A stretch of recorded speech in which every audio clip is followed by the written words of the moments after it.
तो hello everyone, welcome back to our channel. फिर से मिले हैं आप हम नए टॉपिक के साथ। तो क्या है आज का टॉपिक? इंटरपोल जो है पूरी दुनिया भर की पुलिस का एक संगठन कह सकते हैं, मिली जुली, जो आपस में कोऑर्डिनेट करते हैं, एक आसान शब्दों में कहे तो। लेकिन बात यह है कि न्यूज़ में है क्यों क्यों पढ़ना पड़ रहा है हमको ये। तो ये वजह है न्यूज़ का वजह यह है कि अभी जनवरी में ही, कुछ दिन पहले हाल ही में, इंटरपोल ने अपना सब पहली बार फर्स्ट एवर टाइम एक नया नोटिस जारी किया अपना कलर कोडेड का। वो है सिल्वर नोटिस। इंटरपोल क्या करता है ना, कलर कोडेड में अलग अलग नोटिस जारी करता है अलग अलग कामों के लिए। ये अपराधी है ना, जो अवैध तरीके से संपत्ति रखे हैं, तो उनको ट्रैक करना, उनको रिकवर करना, उसके लिए है। और उनसे जुड़े हो, भाग के आए हो कहीं से, फ्रॉड है, ड्रग ट्रैफिकिंग है, या फिर एनवायरमेंटल क्राइम, पर्यावरण से जुड़ा हुआ कोई क्राइम किया है, ड्रग ट्रैफिकिंग कर रहा है, फ्रॉड है, करप्शन है, सब चीज। और ये जो हुआ है ना, ये जो प्रोजेक्ट लॉन्च किया गया है अभी सिल्वर नोटिस द्वारा, इसमें लगभग 52 देश प्लस हमारा इंडिया इसमें शामिल है। तब भारत समेत 52 देश ने इस पायलट प्रोजेक्ट में भाग लिया है। तो एक और न्यूज़ है जिसकी वजह से इंटरपोल जरूरी हो जाता है, और वो न्यूज़ है हमारे इंडिया से कि 7 जनवरी 2025 को हमारे सीबीआई द्वारा एक इनिशिएटिव लिया गया, विकसित किया गया, भारत पोल पोर्टल। तो एक पोर्टल है, भारत पोल पोर्टल है। अब ये भारत पोल पोर्टल और इंटरपोल, ये दोनों एक दूसरे से कोऑर्डिनेशन करेगा, और खास तर की जो इंटरपोल का रेड नोटिस है उसको सक्रिय बनाएगा, उसको इफेक्टिव बनाएगा। रेड नोटिस, अभी मैंने बताया कि इंटरपोल कलर कोडेड में अलग अलग तरह के नोटिस जारी करता है। तो ये भारत पोल इंटरपोल के साथ स्पेशली रेड नोटिस को लेकर काम करेगा। ये न्यूज़ है हमारे। तो देखो, एक बात सोचो पहले, पूरा दुनिया जिसमें हर कंट्री का अपना अपना पुलिस सिस्टम है, ठीक है। इंडिया का अपना पुलिस सिस्टम है, ब्रिटेन का अपना पुलिस सिस्टम है, पाकिस्तान वहाँ पुलिस सिस्टम है नहीं, मतलब आर्मी सिस्टम है। तो जहाँ भी पुलिस सिस्टम है, लेकिन अगर एक टेररिस्ट या फिर एक साइबर क्रिमिनल, एक साइबर अपराधी कह लो, एक आतंकवादी कह लो, एक देश से दूसरे देश में भाग जाए, तो कौन उसे पकड़ेगा? कौन उसे पकड़ेगा आखिर? तो देश से बाहर चला गया, हमारे हमारे जो कंट्रोल उससे बाहर भाग गया। तो क्या एक देश की पुलिस दूसरे देश में जाकर ऑपरेशन कर सकती है?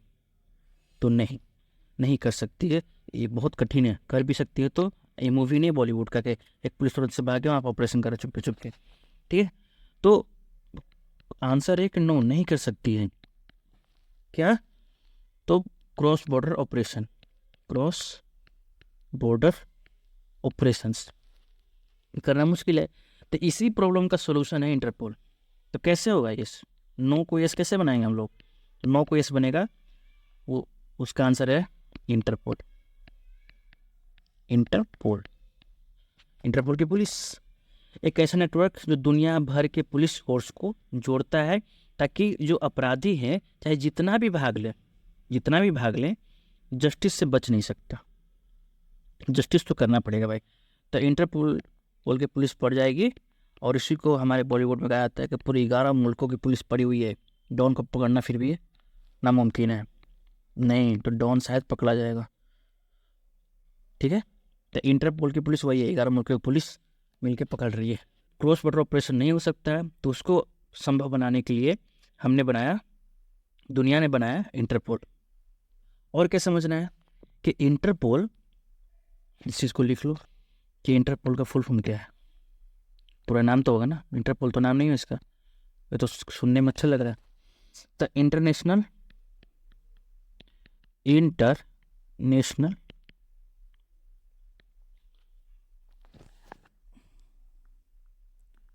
क्रिमिनल पुलिस ऑर्गेनाइजेशन, ये है इसका नाम पूरा। उसके अलावा इसकी स्थापना कब हुआ था? तो 1923 में। 1923 में पहले इसे इंटरनेशनल क्रिमिनल पुलिस कमीशन कहा जाता था, लेकिन एक्चुअली में इस नाम से जब ऑर्गेनाइजेशन से स्थापना हुआ इसका तो 1923 में हुआ। ठीक है, स्थापना इसका। हेडक्वार्टर इसका लियोन फ्रांस में है। लियोन फ्रांस में इसका हेडक्वार्टर है लियोन फ्रांस में। मेंबर लगभग 195 देश इसके मेंबर है। ठीक है, यूनाइटेड नेशन से भी ज़्यादा कंट्री इसमें कवर होते हैं। यूएन में भी इतने देश नहीं है, तो यूएन से भी ज़्यादा मोर 195 देश इसमें। भारत भी, इंडिया भी इसका सदस्य बना, इंडिया भी इसका मेंबर है। 1949 में मेंबर बना इंटरपोल का। तो ये है हमारा इंटरपोल का बेसिक सा फैक्ट्स। ठीक है, तो इंटरपोल किसी भी देश की पुलिस नहीं है, ये खुद से अरेस्ट नहीं कर सकती, बल्कि दुनिया के अलग अलग देशों में पुलिस को आपस में जोड़ने का और इन्फॉर्मेशन शेयर करने का काम करती है। तो अरेस्ट नहीं कर सकती है, वो काम नहीं करना होता है। बस इसमें क्या होता है कि इंडिया का पुलिस है, ब्रिटेन का पुलिस है, हम एक दूसरे के देश में तो नहीं जा सकते हैं। मान लेते ब्रिटेन का कोई आदमी इंडिया में भागा हुआ है, इंडिया का ब्रिटेन में भागा हुआ है, तो दोनों क्या करेंगे, जो भी इंफॉर्मेशन है ना उसको शेयर करना, और क्रॉस बॉर्डर ऑपरेशन नहीं हो सकते हैं, एक दूसरे की हेल्प करना। तो एक दूसरे के कंट्री में पुलिस का हेल्प करना, उनके कामों का आसान बनाना, यही काम है इंटरपोल का। आगे आता है तो देखो होता क्या है, कुछ डेट्स लिखते हैं। 1923 का बात है। ठीक है, इंटरनेशनल क्रिमिनल पुलिस कमीशन यानी ICPC की स्थापना होती है। वर्ल्ड वॉर 1 के बाद यूरोपियन कंट्रीज ने रियलाइज़ किया कि ट्रांसनेशनल यानी एक देश से दूसरे देश, ट्रांसनेशनल क्राइम से लड़ने के लिए एक जॉइंट फोर्स की ज़रूरत है। सिंपल सा बात है कि ये अगर एक देश है और ये एक देश है, तो इस देश से इस देश के बीच जो अपराधी भाग रहे हैं, आ रहे हैं, जा रहे हैं, तो इन दोनों को पकड़ने के लिए सही तरीके से और इंफॉर्मेशन शेयर करने के लिए एक साथ मिलकर काम करने की ज़रूरत है। एक पुलिस को क्या होना पड़ेगा, एक होना पड़ेगा, उनको कहना पड़ेगा कि हम साथ साथ हैं, नहीं तो ये तो साथ साथ काम कर ही रहे हैं, एक दूसरे से देश में फान के जो भी कर रहे हैं। तो ऑस्ट्रिया के वियना में इसका फर्स्ट हेडक्वार्टर बना था। पहली बार जो हेडक्वार्टर बना इसका, वो बना ऑस्ट्रिया। हिस्ट्री का एक इम्पोर्टेंट पॉइंट कह सकते हैं, इम्पोर्टेंट देश कह सकते हैं, जो हमेशा बना रहा, हिटलर से भी जुड़ा रहा है ये ऑस्ट्रिया। तो ऑस्ट्रिया याद आ रहा है, ऑस्ट्रिया के वियना। ठीक है, वियना इसका पहला हेडक्वार्टर रहा। फिर वर्ल्ड वॉर 2 आता है 1938। देखो फिर आता है 1938 यानी वर्ल्ड वॉर 2, 1938 से 1945, यह है तुम्हारा वर्ल्ड वॉर 2 यानी विश्व युद्ध 2 का समय। इस बार क्या होता है ना, 1938 में हिटलर की नाजी आर्मी ने इसका कंट्रोल ले लिया और जर्मनी का पुलिस हेड इसका प्रमुख बना दिया गया। ये तो गड़बड़ हो गया, हिटलर भैया ने लिया कंट्रोल। तो हिटलर ने क्या किया, कंट्रोल ले लिया हमारे ICPC का। ठीक है, कंट्रोल ने बाद इसका हेड बना दिया अपने आदमी को बना दिया हेड, और कंट्रोल ले लिया। हिटलर ने क्या कर लिया, कंट्रोल ले लिया इसका। तो वर्ल्ड वॉर 2 के बाद इसका रिवैम्प कर दिया गया, यानी इसको बंद कर दिया गया, ख़त्म कर दिया गया। फिर आता है 1956 हिटलर ने इसको बंद करवा दिया, उसकी वजह से बंद हो गया। तो 1956 इसका आधिकारिक नाम इंटरपोल पड़ गया। लियोन फ्रांस में इसका नया हेडक्वार्टर बनाया गया। पहली बार इंटरपोल ने ग्लोबल क्रिमिनल डेटाबेस शुरू किया। तो वापस इस जब इस्टेब्लिश किया गया 1956 में, तो इंटरपोल नाम से इस्टेब्लिश किया गया, इंटरपोल नाम से। तो कह लेते हैं कि इंटरपोल का एक्चुअल में नाम इंटरपोल कब पड़ा, 1956 में पड़ा। और इसी टाइम में इसने क्या किया, पहली बार दुनिया भर के दुनिया भर के ग्लोबल क्रिमिनल डेटाबेस तैयार किया अपना, दुनिया भर के अपराधियों का एक डेटाबेस बनाना शुरू कर दिया और हेडक्वार्टर बना दिया वही जो अभी जहाँ पर है, लियोन, फ्रांस में। ये बना यहाँ पे हेडक्वार्टर इसका। तो फिर वापस एक काम होता है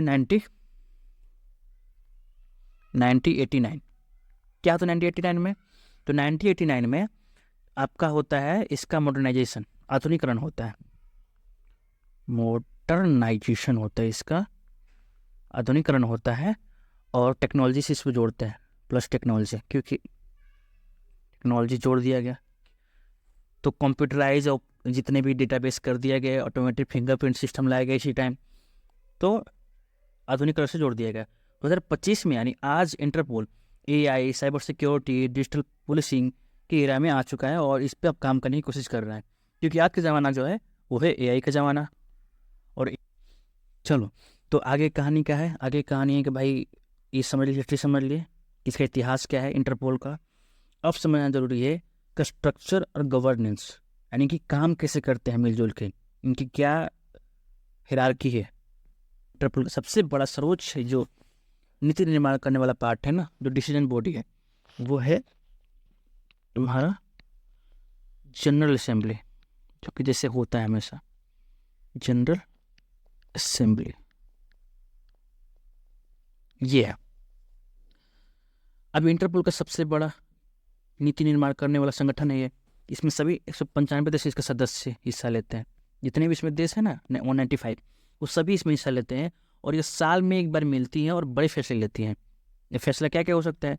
जैसे कि नए इंटरपोल नोटिस जारी करना है तो उसको लेकर फैसला, कोई रणनीति बनानी है उसको लेकर, बजट या फंडिंग को लेकर है तो उसको लेकर, ये सारा काम ये करते हैं। उसके बाद और कौन से बॉडीज़ के, पहला सबसे ऊपर वाला जो इसका पार्ट है ना स्ट्रक्चर का, इंटरपोल का सबसे ऊपर का जो स्ट्रक्चर का पार्ट है वो है जनरल असेंबली। उसके बाद आगे है एग्जीक्यूटिव कमेटी, एग्जीक्यूटिव कमेटी। क्या काम है इसका? इसमें कितने सदस्य हैं? तो 13 मेंबर है। सिर्फ कितने मेंबर है? 13 मेंबर। तो पहले यहाँ पे जो डिसीजन हुआ उसको इम्प्लीमेंट कौन करेगा? तो ये करेंगे, नाम ही इनका एग्जीक्यूटिव बॉडी। तो यहाँ पे होता है कि लागू करने की कोशिश करते हैं, इम्प्लीमेंट करने की कोशिश करते हैं एग्जीक्यूटिव कमेटी, जो 13 सदस्यों की एक टीम होती है। तो इसमें एक देश से नहीं होंगे, हर अलग देशों के लोग होंगे इसमें, अपने अपने एक्सपर्ट होंगे। और कह सकते हैं कॉन्टिनेंट से आते हैं, अलग अलग कॉन्टिनेंट से। तो कुछ कुछ उठा लेते हैं अलग अलग कॉन्टिनेंट से और उनको यहाँ पे मेंबर बनाते हैं।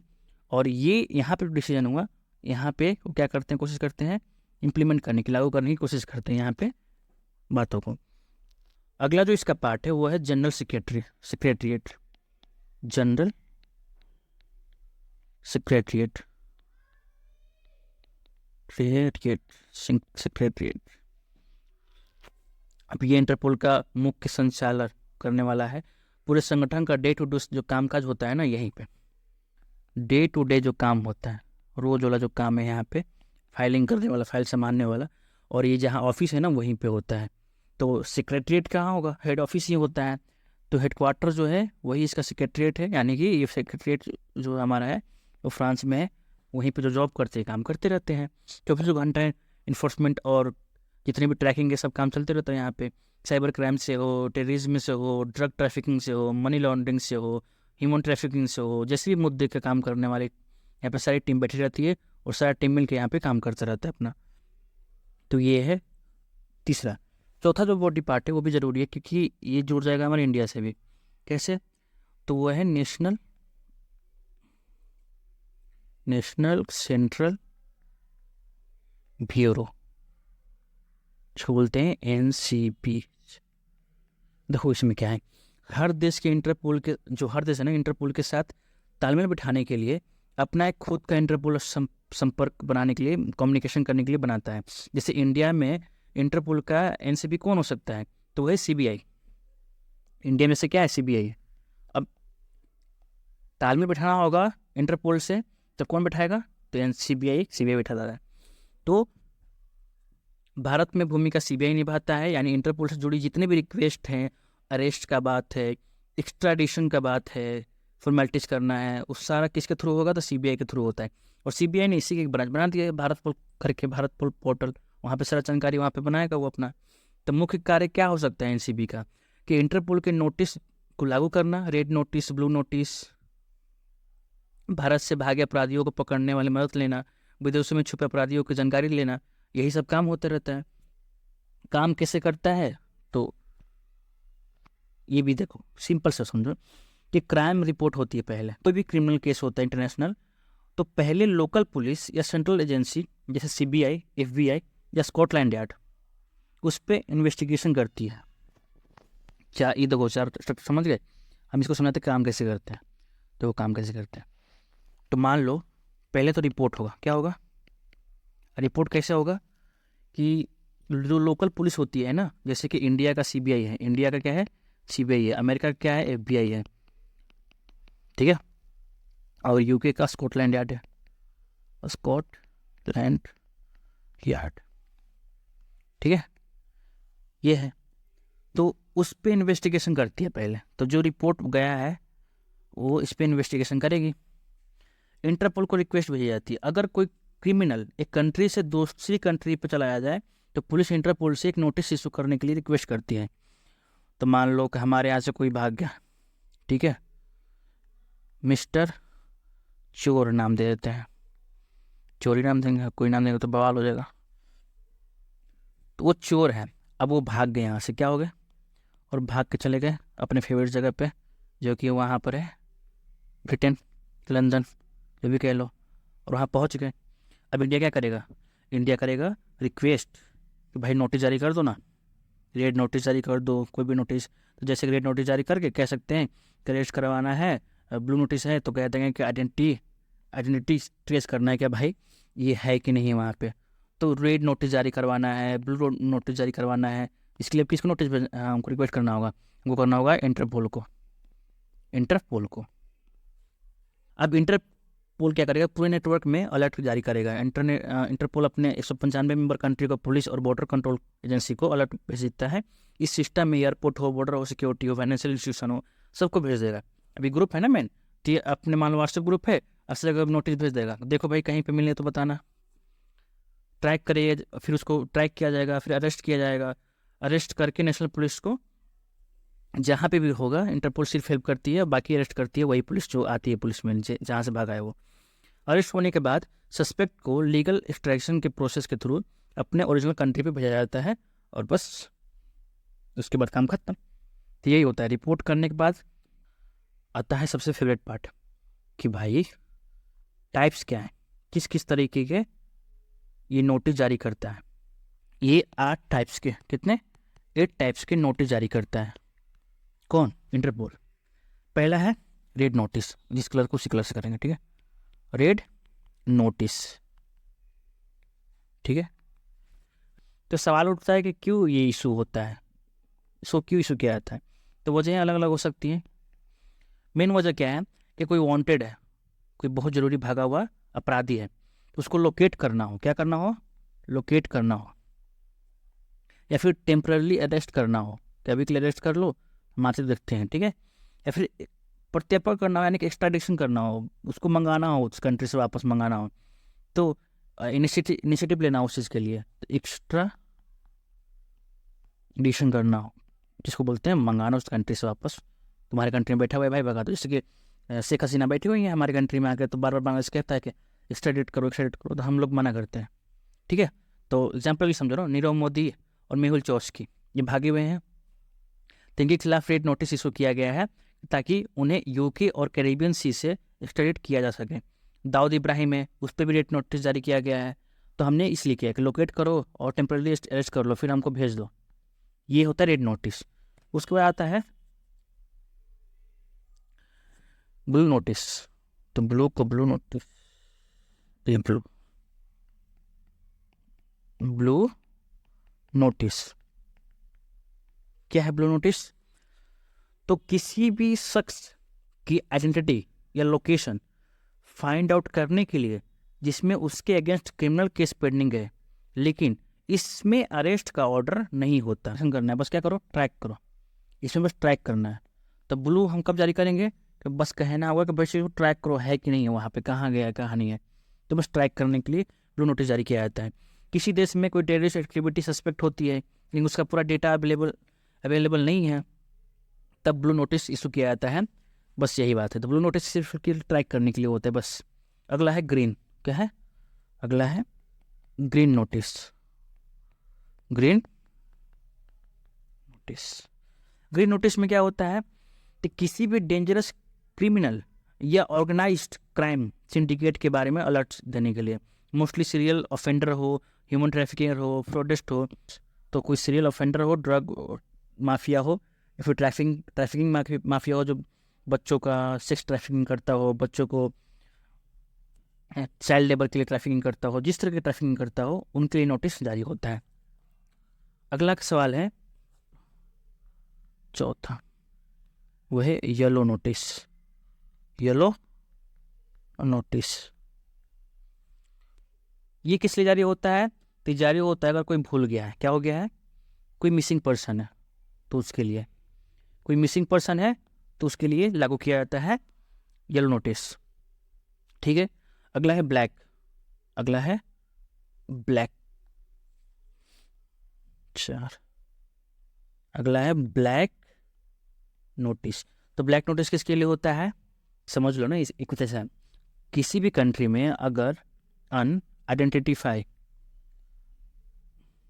किसी भी कंट्री में अगर अनआइडेंटिफाई यानी अनजान, जो पहचाने में नहीं आ रहा है, डेड बॉडी मिलती है, तो उसकी इंफॉर्मेशन इंटरपोल के थ्रू शेयर की जाती है कि भाई ऐसा लाश मिला हुआ है, तो उसके लिए ब्लैक नोटिस जारी किया जाता है।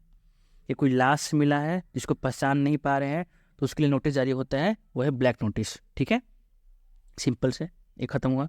अगला है ऑरेंज नोटिस। ऑरेंज के लिए ये 5 6 ऑरेंज नोटिस, ये किस लिए होता है, तो किसी ऑब्जेक्ट, पर्सन या इवेंट से पब्लिक सिक्योरिटी को खतरा हो तो ऑरेंज नोटिस जारी होता है।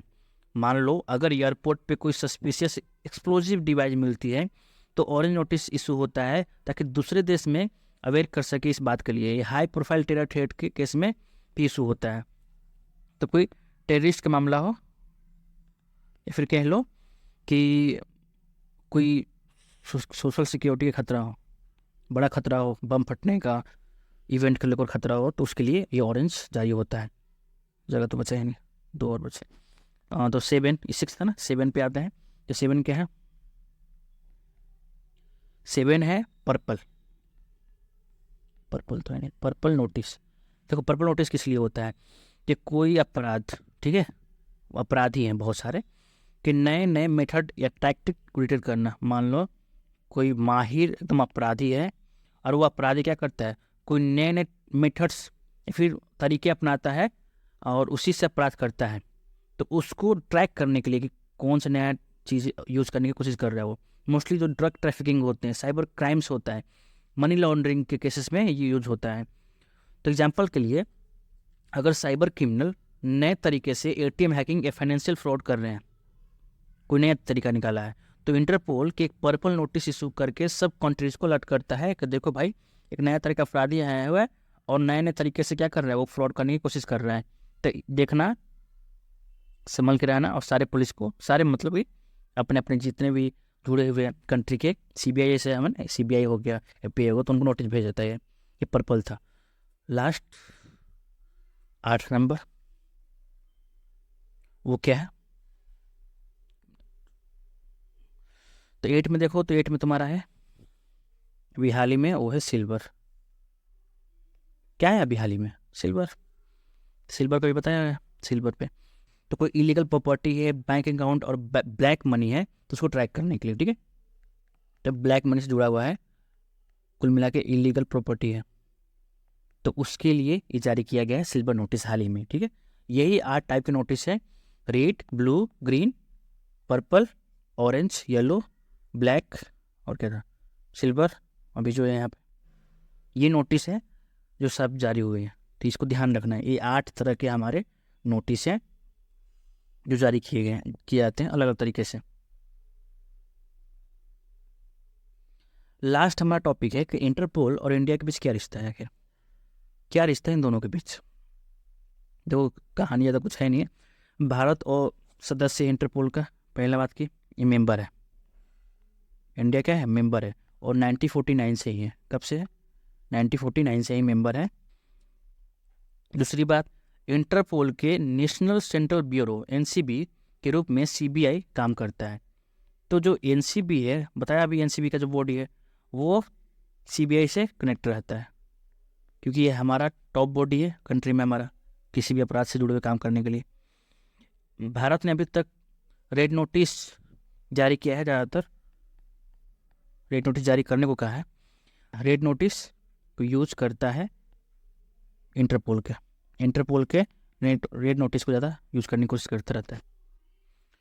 और अभी तुमको एग्जांपल से बताया कि नीरव मोदी हो गए जिन्होंने पीएनबी स्कैम किया था, यूके में रेड नोटिस और एक्सट्राडिशन प्रोसेस को चल रहा है। 2018 में ही भारत ने, 2018 में कब, 2018 में ही भारत ने क्या किया था कि इंटरपोल से रिक्वेस्ट की थी कि नीरव मोदी के रेड नोटिस इशू हो। क्या हो? रेड नोटिस इशू हो। यूके अथॉरिटीज़ ने उसको ट्रैक किया और अरेस्ट किया, लेकिन एक्सट्राडिशन अब तक कंप्लीट नहीं हो पाया, यानी अभी तक उन्होंने भेजा नहीं है। एक तो प्रोसेस हो चुका है ट्रैक करके, ये अभी तक भेजा नहीं है। अगला है मेहुल चोस्की का एग्जाम्पल, वो भी पीएनबी एक्शन जुड़ा हुआ है।